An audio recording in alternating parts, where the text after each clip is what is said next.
Hey guys, it's Mrs. D. Once more checking in with you with some writing videos. So today what's on my mind is how to tell when you are at the end of a scene. So if you are not somebody who regularly sort of wrestles with your scenes and getting your timeline in order, you may eventually hit some place in your writing, in your narrative, in your expository, where you become uncertain as to whether or not you should continue or not. Do you need the next section of the scene? There's a couple of ways to approach this task. I would encourage you to never bash your head against a blank. I often tell you that you can't fix anything that's not written down on the paper. That's completely true. You also can't just linger in a blank piece of the paper, which means if you're not putting words down, you're wasting time. There's a notorious sort of undertone in writing communities where people make fun of like social media use. Authors will say that they're promoting themselves or fostering community, but really they're avoiding writing. And often it's because they are at an impasse, kind of like this, where they just don't know what to do next. I've really adopted the line. Actually, I've converted it recently to you call it a hashtag, but it's a number sign. The hashtag is apparently professional publishing formatting for a break. Like, when you're reading a book and one section's there and then there's an extra space and then the next section begins, and you understand that space to mean that a break has occurred. This break could mean a jump in time. It could mean we're in the same time but in a location change. It could mean a perspective shift. It indicates to the reader a change is occurring or has occurred. And it's our job to then figure out what that change is.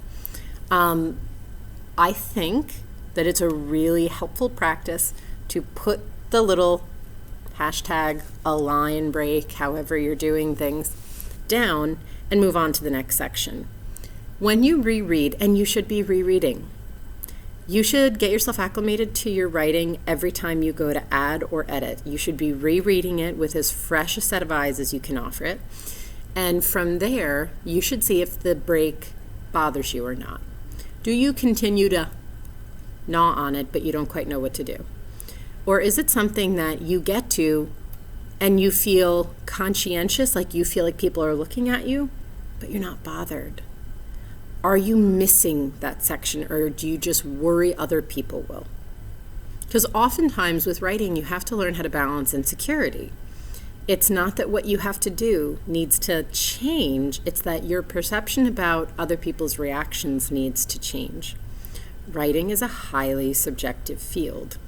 The more you get into publishing, the more you will hear that, both in sort of form responses and in actual very heartfelt responses from people.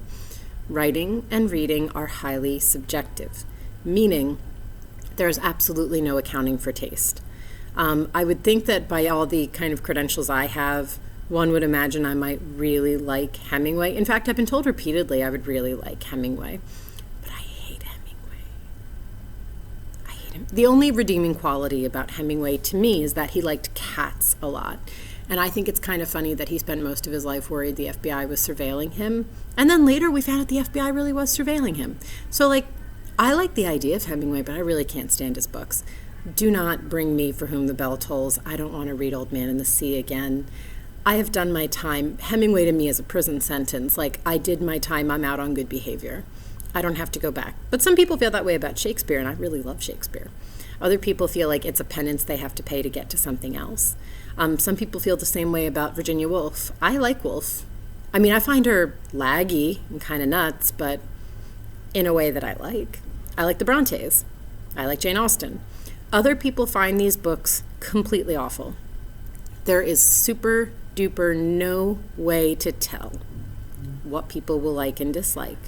And if the reason that you're hung up on the break of a story is because you are worried other people won't like what you're doing, you have to divorce yourself from that right away. You have to get used now, while you're young, to the feeling that you need to be okay with it first. If you are sitting there really kind of worrying it and worrying it and worrying it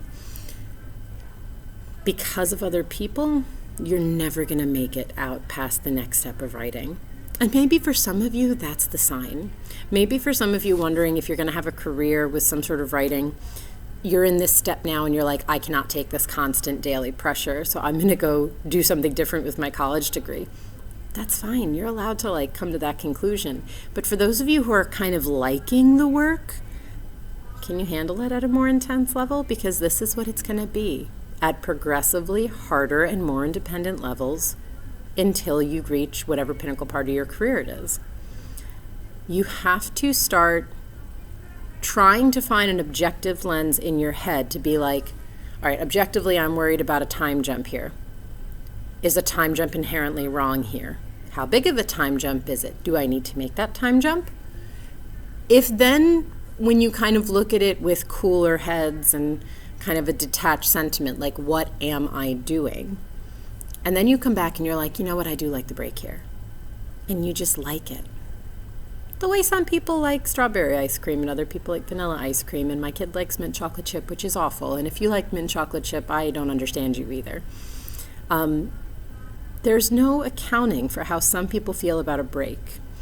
I had one person that I was reading their criticism of other people's writing, and everyone's a critic. It's very easy to criticize what other people do. It's very hard to kind of accept criticism about yourself with even heads.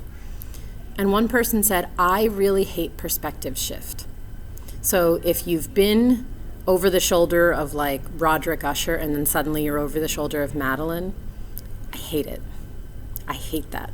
Keep me with one character the whole time.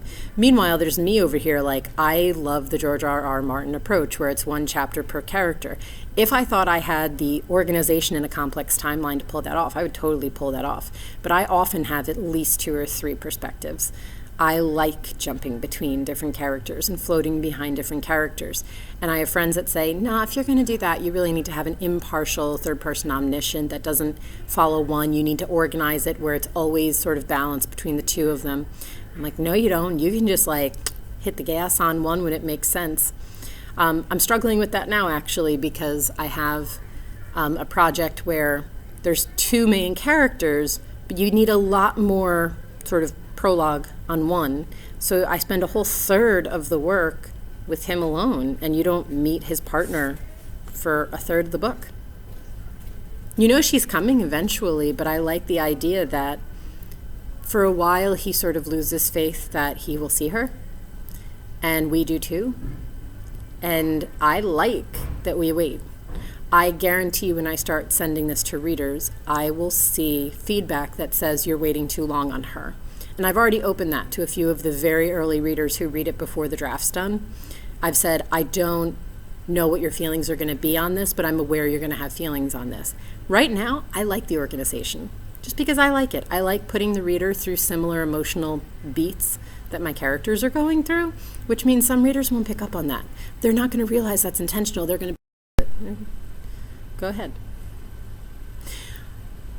I need you guys to have a moment where you take a breath, ask yourself why you're doing the thing, and then move on. Move on, either change it, stick with it, but don't stay there. The important thing with any writing project is that you keep moving forward. Keep moving forward. Do not stare at it. If you stare at a section for more than, I'll give you 15 minutes to really brainstorm. If you stare at it for more than 15 seconds, put a line, a hashtag down, move on to the next bit, and then reread it to see if you still feel that way. You're allowed to feel stuck on something for a long time, but you're not allowed to sit there and stare at the blank page, or the blank section, or the gap, the thing that's stopping you. Cheers, kids. Happy writing.